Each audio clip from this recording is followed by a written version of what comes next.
Welcome to Rimworld, a game where in the vanilla state you can do almost anything you want, and in the modded state you can do anything you want. Today, we're going to be trying to survive 100 days with a colony group that requires that they have smoke leaf, psychite, go juice, and alcohol, or they will literally die. This is a challenge that I've been wanting to do for a while, so sit back and enjoy. Let's see if we can survive. For the storyteller, we're going to be doing Cassandra Classic on Blood and Dust. We're going to be saving Randy for some later videos, but for right now, we're going to be sticking with the pretty vanilla story. I think we got enough of a challenge with the narcotic selection, I guess, that we have to provide for these colonists.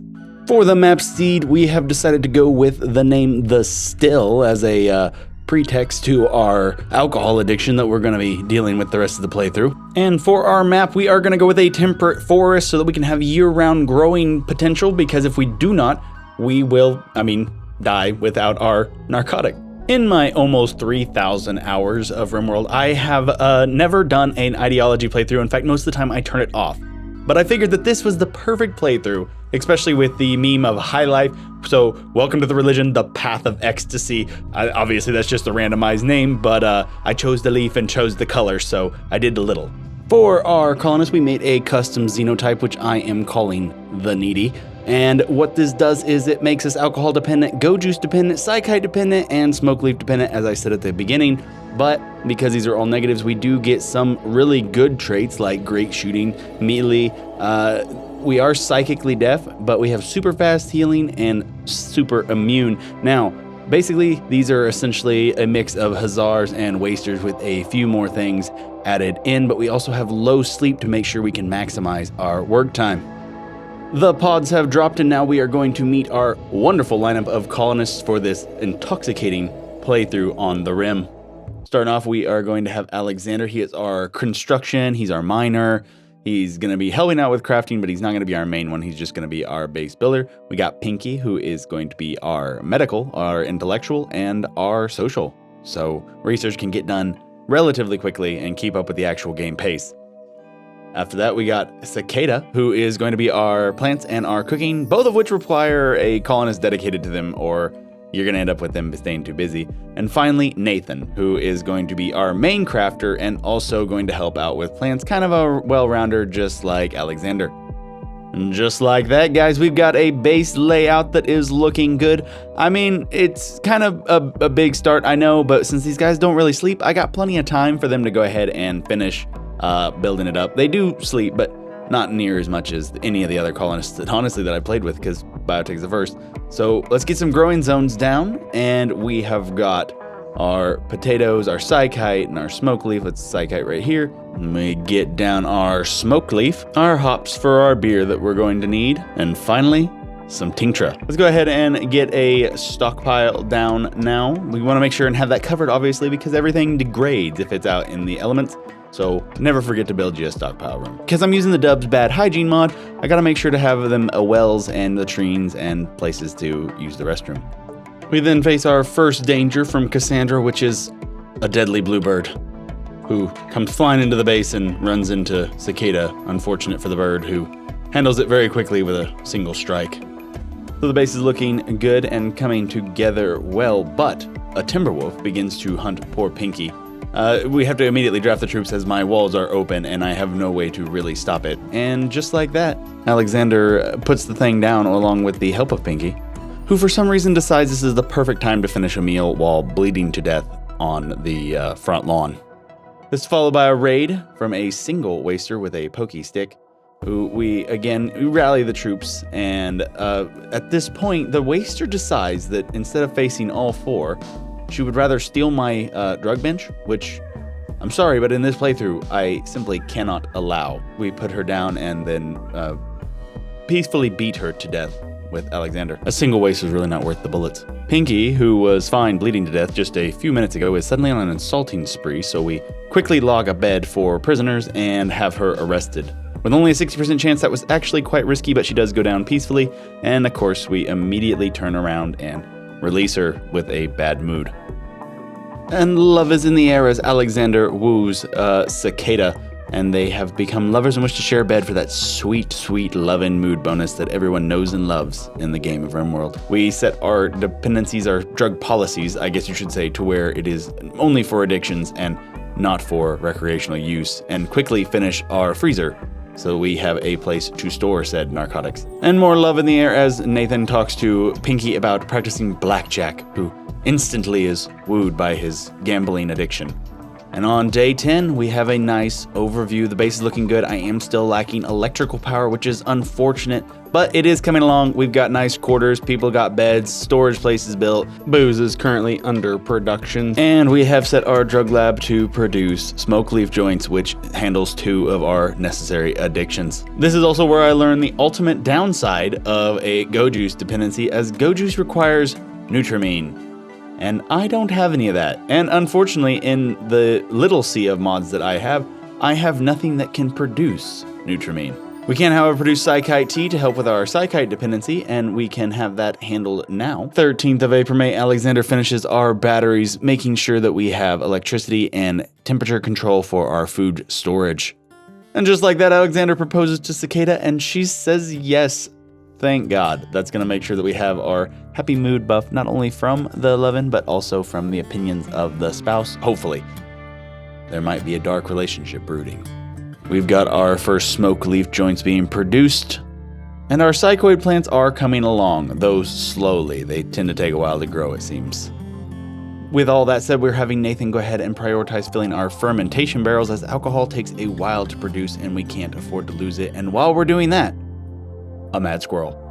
Followed almost immediately by another raid by the Skinner's clan. This one, they sent a powerhouse. The guy has a feral crank gun and full feral armor. I'm not sure what I did to deserve this treatment, but it is here. They also sent a damned one with him, so it's all hands on deck. I don't even have any guns at this point besides the ones I started with, so we're gonna have to use a little bit of strategy here and see what we can do. While we wait on the raid from the Skinners, the squirrel makes his way into our ender compound, who runs into Cicada, and just like with the bluebird, she handles the squirrel almost immediately with a single bop. The damn one gets to the base first, and since Cicada has been doing so well, we're gonna use her as our frontline troop, with Alexander backing her with the infield 303 to quickly and effectively take him down and wait for his master. The master does in fact arrive, and around the corner we're going to immediately jump in with Cicada and send in Alexander and Nathan to back her with the firearms. Now, even in combat extended, she has the advantage because she has a plasteel knife and he is trying to beat her to death with the crank gun, but because he is so close, he can't get that fire off, so his advantages are basically null. What feels like an eternity later, he finally goes down with no real damage or danger to us, and we are going to immediately strip him to get that armor for ourselves and put him into our newly designated prison room. Our deficiencies are not going well. As you can see, if we look at them real close, we are halfway to going into a comatose state in which our colonists would have no way to continue playing the game. So we're going to have to get a caravan together at some point and go get us some Nutramine. And Nathan goes into a sad wander because of his loss of dependencies on Go Juice, but our first beer is being produced. Alexander brings it to the freezer to save everyone from that dependency. And finally, Psychite Tea is being brewed by Cicada here. That is our last dependency besides Go Juice, so essentially all the dependencies that we can handle without going out and buying more stuff has been handled. Nathan, who is already quite a temperamental colonist, just had his proposal rejected by Pinky, which is going to drive him into an even deeper depression. How lovely. Also on day 20, we're forming up a caravan to send them to hopefully go retrieve us some Nutramine so we can get our Go Juice addiction settled before we end up going comatose and losing the whole colony. And of course, while our caravan is out, we end up getting raided by a couple of pig folk with a shotgun and grenades. And as the pigs come in, we have no weapons besides the plasteel knife that Cicada is currently in possession of. And, well, she goes down rather quickly, unfortunately. But we do have Alexander in full feral armor, so he can take a beating. And Alexander makes a beeline for the other pig folk with the shotgun, and thanks to the armor, just brushes off multiple shotgun rounds as if they never existed, and quickly puts the pig down. His buddy goes down bleeding, and Alexander kills the first one. As he goes to check on Cicada, she's fine. I don't know why she went down. She just has cracks and bruises. She'll be perfectly okay. The caravan has arrived at the local colony, and thankfully, they do have some Nutrimine. They also have some Go Juice, so I decided to go ahead and get 4 Go Juices just to cover our dependencies and get some Nutrimine to make more later. Back at base, Khan has gone berserk because it turns out that you have to feed prisoners. They like to eat or they starve and get upset. Pinky being out of the colonist, she is our warden, and so I didn't prioritize anybody else to feed him, and therefore he's a little upset. We're having enough problems with our main colonist. As you can see, Alexander is eating raw food, and Khan finally goes down from exhaustion. The caravan arrives back, which means our Go Juice dependency should be satisfied, and our colony is looking quite well. We've held up to a few raids, even by just a couple of them, but everyone is back now. Unfortunately, Nathan, on the way back, goes on another mental break. He's probably the whiniest colonist I've got, and so I can't drop the Go Juice or the Nutrimine for the colonists that need it. And to continue on our problems of not having food, Khan actually does go ahead and pass on due to his starvation. It wasn't my fault. It was that Pinky wasn't here, and I really think that the game should have reminded me she was my only warden. Nathan's mental break finally ends, and we are allowed to drop our Nutrimine and our Go Juice, allowing the other colonists to have their dependencies settled. And with Cicada finally taking in the last Go Juice, we are good to go on Go Juice dependency. A trader does go ahead and wander in here. From this trader, we managed to pick up a couple of advanced components and about half of the plastisteel we're going to need for our analyzer and stuff. You just want to make sure and have these stockpiled before the late game. A marriage ceremony occurs between Alexander and Cicada. It is a glorious ceremony on the dirt floors in the middle of our very rundown kitchen, but everyone seems very happy about it. Later that night, Nathan has a complete mental breakdown. He's taking the breakup with Pinky rather rough. Poor guy, I feel for him. However, Pinky, on the other hand, is extremely happy. So much to get a frenzy. I guess, he was killing her vibe or something. Who knows? He is quite whiny, so I actually might take her side on this one. The next day, Alexander finishes working on the advanced research bench. That is great to accelerate our process of research. I also decided that on this day, we were going to become Mechanators, so I sent, Alexander out to go destroy the Exostrider corpse that was in the middle of the map. I sent him out with no weapons. I thought it would be okay. It turns out it turns to nightfall because it takes so long. So I gave up for now and came back later with a weapon. But another thing I didn't know is that these Exostriders are explosive. And I almost got Alexander killed just based on burning it alive, which would be just a horrible way to go. But the smoke clears and we do get the mechanoid transponder and we get it decrypted, and the quest gets started for the shuttle to call in with one Scyther. And quickly after that, with the help of the feral exosuit, we get the Scyther taken care of as well, surprisingly with no casualties and no real injuries. Only after all this for us to find out that we're psychically deaf. Which I remembered I gave that weakness to these people, I just didn't think that that affected the Mechanator. So all that work was for nothing. I guess it's time to capture us another colonist to use later. Some travelers wander in asking for some beer, but what they don't understand is beer is our lifeblood. Without it, we may literally die, so they don't get any. And without likes and subscribes, I may die. So if you've watched this far into the video, go ahead and hit that like and hit subscribe button so I know that I'm gonna produce some more high quality videos, and thank you very much.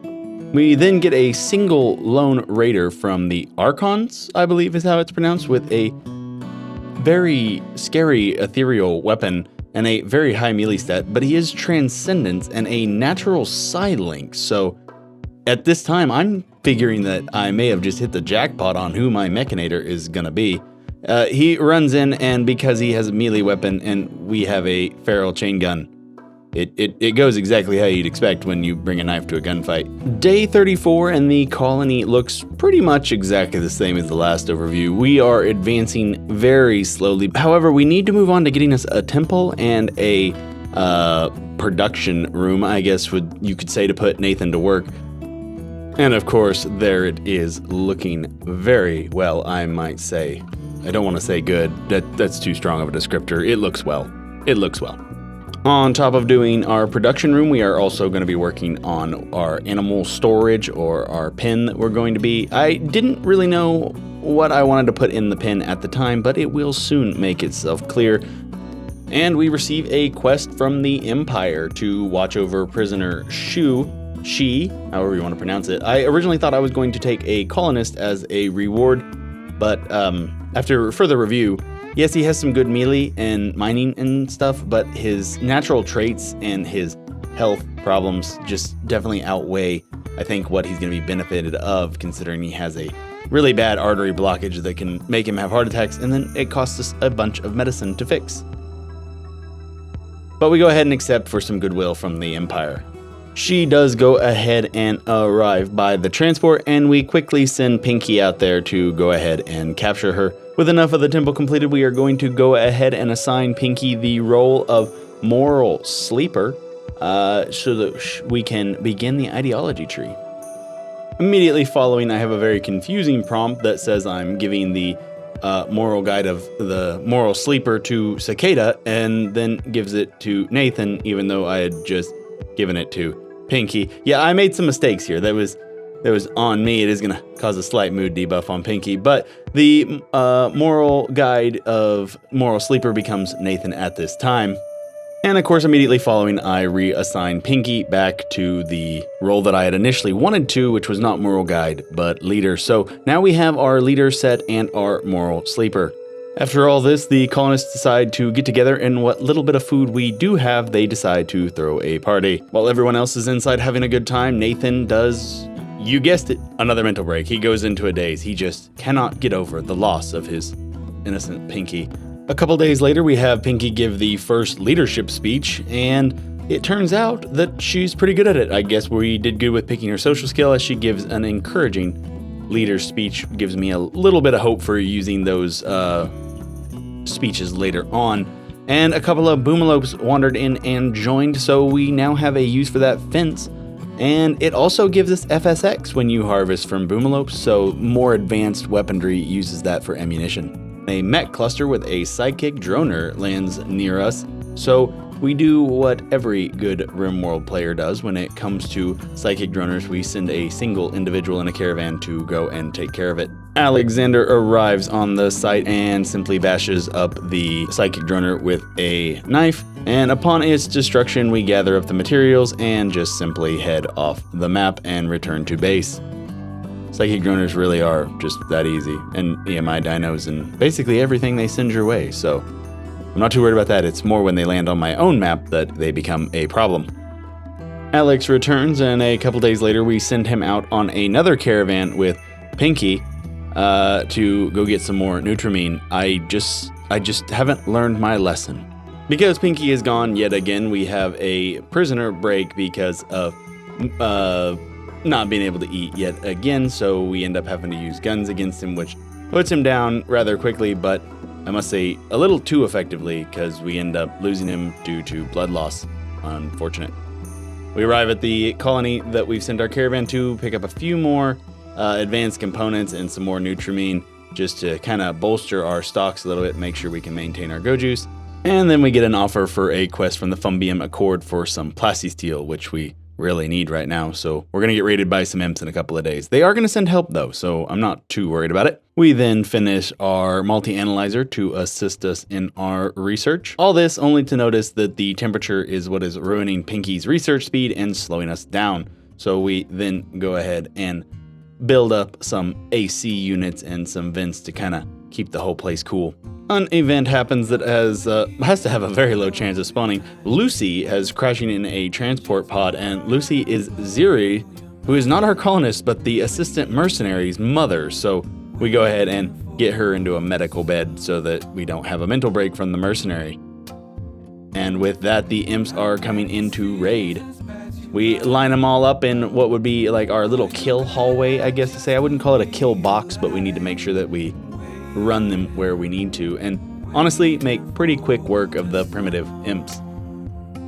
That being said, though, we did make a mistake and go to try to collect some stuff early, leading to Cicada getting caught out, as well as Alexander outside of our kill box and not really having the range, and got them set on fire and almost died. So there was actually a second wave of raiders that I did not see that ended up being the ones that caught us out. All said and done, though, we have a few colonists on fire, but we got it figured out. Now, there is one bad thing about fire. It leads to infections. A lot of infections. And another. And another. And another. And another. This kept going for quite some time. To the point where I even cleared all the infections just for my screen to be filled up yet again by notifications of infections. A bulk's good trader came in and we bought a ewe and a ram to kind of help with our clothing production, and also offloaded to them some beer. She was at this time ready to go on to finish the quest, so we used Pinky to load her up, and she was gone. Some lost travelers showed up and decided to come and help us. God bless their soul. I'll take all the free labor because I immediately needed them to get to mining, because I need all the steel as I'm working on getting fabrication so I can start producing my own components. All that said, welcome Nitro and Cove to the colony. God bless you. A random mad deer wandered into the colony, and as is tradition, Cicada quickly put it down, only she has a shotgun this time. Nitro, on the other hand, is not doing well and is living with poor mood and has a breakdown and goes on a sad wander. We finish fabrication research on the 14th of December. We go ahead and waste no time getting an assembly bench and a fabricator put into our new production room that we've got just for them. And just in time for us to get raided by Yidikins. It goes relatively simply. They come around the corner and we have guns. They did too, but those were taken down relatively quickly and they are left trying to hold the fort. Cicada did get hurt pretty bad, but overall it went well and they ended up in a retreat. We did, however, lose Nitro. So she had 2 hours left for death, but I kind of had to prioritize my colonists. It was either Pinky tended to Cicada and we didn't lose her, or we lost both. And Nitro went ahead and died. And apparently Kov was angry, but not too bad, because apparently they are going to continue mining for us. As you can see, it's okay. It wasn't our fault that we got raided by Wookiees. With that all said, the fabrication bench is complete, so now all we got to do is get a little bit of some power wires put to this, and we can begin making our own components. We needed to start research into flak armor also, because we really need the defense.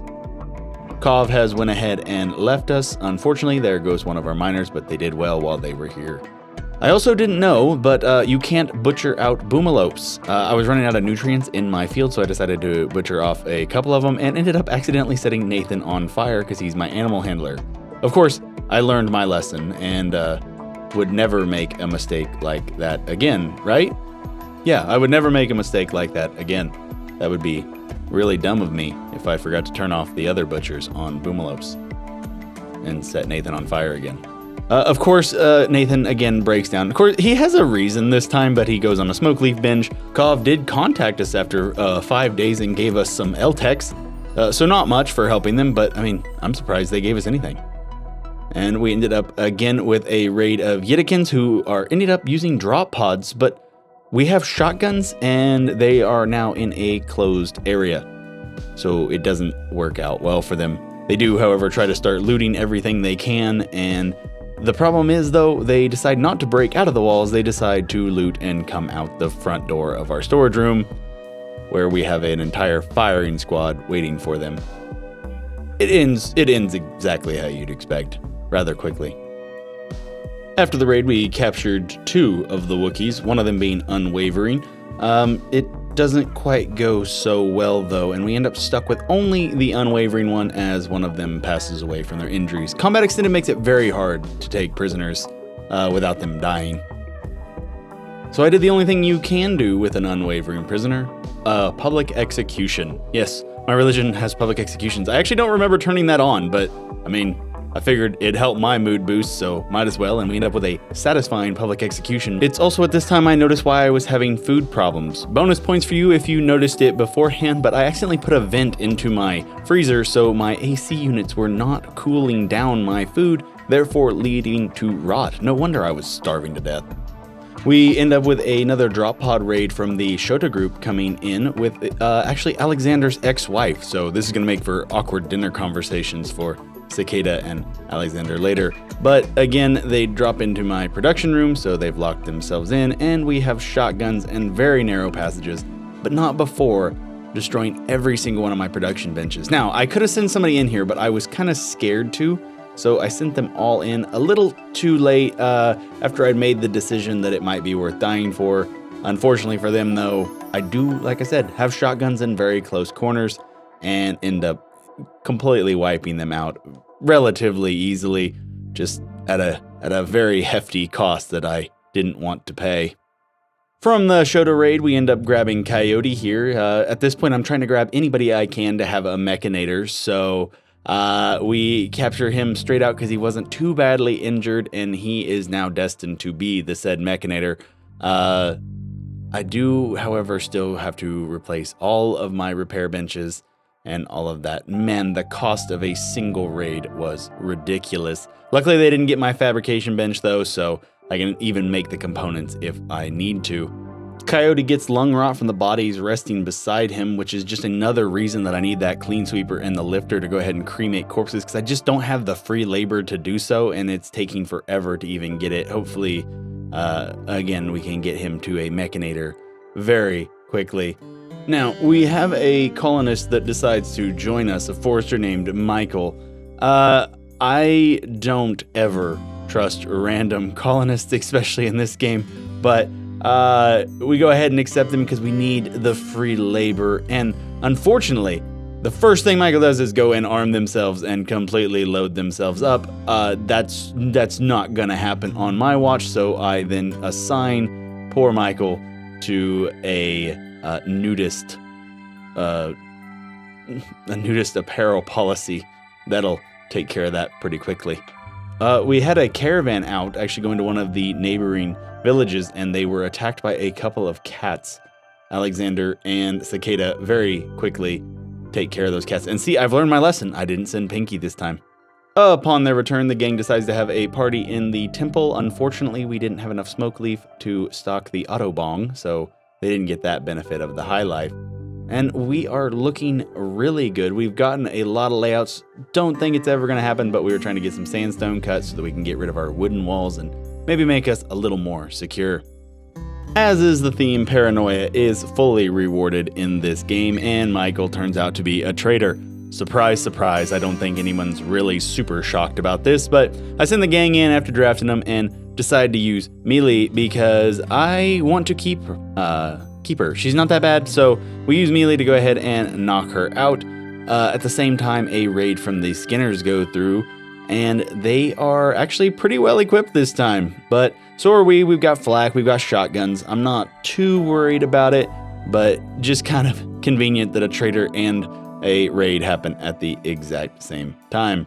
We make pretty quick work of them, and honestly, the shotguns in combat extended are insane. We kill a couple of them and they go on the full retreat, and we try to chase, but I mean, they're faster, and we even got Pinky on a smoke leaf slow. After such a well-armed raid, Cassandra then sends us a mad rat. Kind of low, but anyway, the rat then decides to make a feast on one of the wild pig folk that had wandered in, but bit off a little more than it could chew as the pig folk took care of it for us. So there's one more dangerous event that we don't have to worry about. And just a couple of days later, we have our first mechanoid cluster drop in on the map, the ultimate in-game enemies. Ish. They're rather rough, but luckily it is a very small cluster. We just are not prepared to take it on currently, so that will come later. To prepare for the mechs that we are currently dealing, we are going to have Nathan go ahead and start building us some battle rifles. so that we can go ahead and get to that 7.62 NATO with the high explosive rounds, which is why we've been using FSX from our boomalopes. So boomalopes come in extremely handy for a playthrough that uses combat extended. We end up with another new recruit because Coyote has finally joined us. And as soon as I possibly can, we're going to go ahead and I send him to grab the mech link because I know he's converted. He becomes our new mechanator. And thankfully, we can research basic mech tech, which is only 200. And immediately after it's finished, we start getting our mech gestators and encoders and all of that built to get started on getting us a clean sweep and a lifter. We end up doing a conversion ritual on Coyote because he is currently not of our religion, which can cause some problems, especially with everyone using the substances that they are. Have you noticed that the substances haven't really been mentioned? So it turned out that this was way easier to do than I thought. And I thought it was going to be much more of a challenge to keep everybody on the cups, I guess you could say, but it hasn't been that much of a challenge, really. So we had a lightning storm that caught one of our fields on fire, and unfortunately during all of this, Nathan had caught himself on fire at a point previous, and he decides that he is going to go completely berserk and take it out on the constructoid that came whenever we got Coyote his mech link uploaded. I mean, I guess it's better than beating on other colonists, still rather inconvenient. After the fire clears, we decide to have an aesthetic advent trying to bring in more colonists, especially ones that are already of our religion, so we don't have to do any conversion rituals. And thankfully, it goes over quite well, and we bring in Valdez here. So more workforce and more hands to use around the colony. Thank goodness we've needed it. A climate adjuster lands nearby the colony, so we've got to go ahead and get rid of that. For that, we send the new guy Valdez in with Alexander. We go ahead and get Coyote to gestating our lifter, our very first lifter, to make that bit of work go even faster. And we are going to have him gestate a clean sweep next and as well. Alexander and Valdez arrive, break into the weather controller, immediately go to melee attacking it, and obviously the turrets can't do anything because they can't move. It does take them quite a while. As you can see, day turned into night, but eventually they do clear the adjuster. I have them grab a few things, especially the components, and they dip. No problems, no issues. We get mortars finished researching, and where I think I'm going to clear the mechanoids I have, I forgot that I needed a reinforced barrel, and unfortunately I do not have one. But with all that bad news, the good news is we are welcoming a new lifter into the world. Welcome, little guy, and thank goodness you are going to be put to work immediately. We need you to do basically everything. The lifter starts into cremating the corpses, which is exactly what I needed them for. Everything's going well, but we get another raid from the Boo Wellum Nation, and they have decided to besiege us, so we get our answer for our reinforced barrels. It does take quite a while, but Cicada luckily has used her Go Juice recently, and we use her to dip in and out of combat, picking off the ones that she can. After plenty of picking off people with Cicada, we go ahead and send the whole troop in to just go ahead and wipe out what was left, which there was only probably 3 or 4 piggies left. We've had a colonist in our prison called Konsuba for quite some time now, and he's unwavering, so we finally get a chance to do another public execution, an awkward public execution, so unfortunately what I thought was going to be a mood boost ends up with a negative mood modifier. With all the battle rifles complete and ammo done, it is time to take on the mech cluster, so I load up a bunch of our people and send them out to fight it. We do still have to use a bunch of hiding behind walls and ducking back and forth between them so that the turrets can't annihilate us. However, the defender mechs are completely dealt with and overwhelmed by our explosive ammo.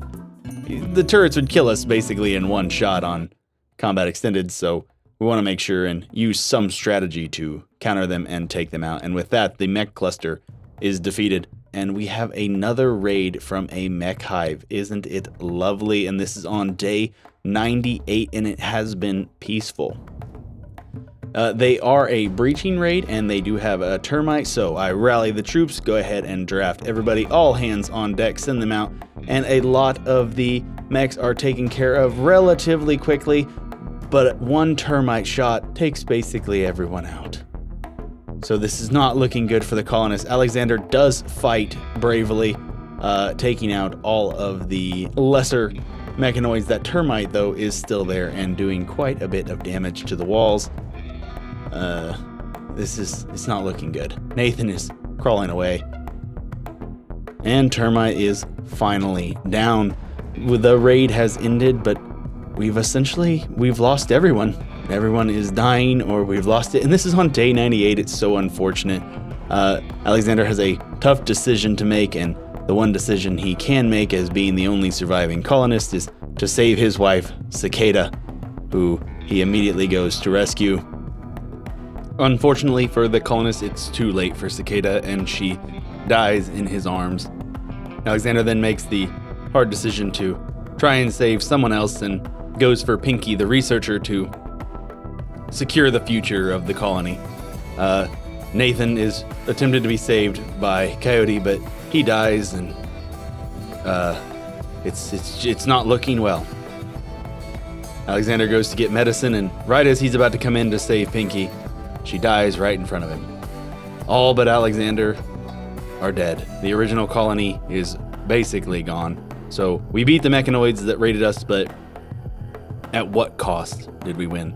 We make some sarcophagus for the colonists that have died, and overall, we've made it to day 99, but we've lost pretty much everyone. And just like that, we end up with another raid, because Cassandra is just determined to finish us off, and right as the raid's coming in, Alexander decides to go into a psychotic state because of the loss of his wife. I can't say I blame him, but it is what it is. Valdez and Coyote are going to try to make a stand, and though try as they might, the Scythers finish them off, and that is the end of the colony, besides Alexander, who is still wandering around on a mental break near the fields.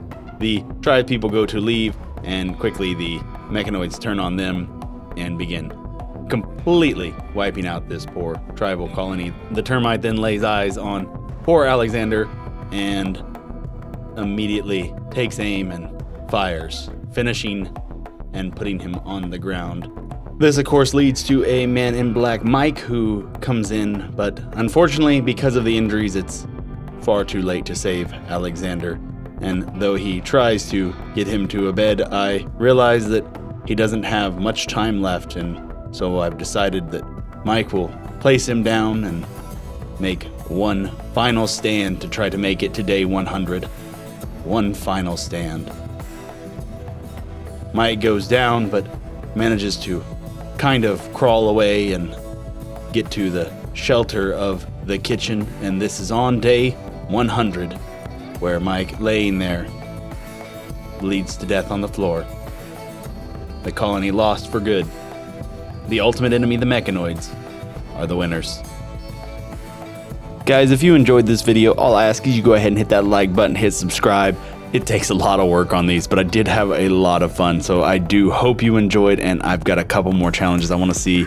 With all that said, I have been your host, Zonic. I want to thank you for being here, and I will catch you in the next one. Peace.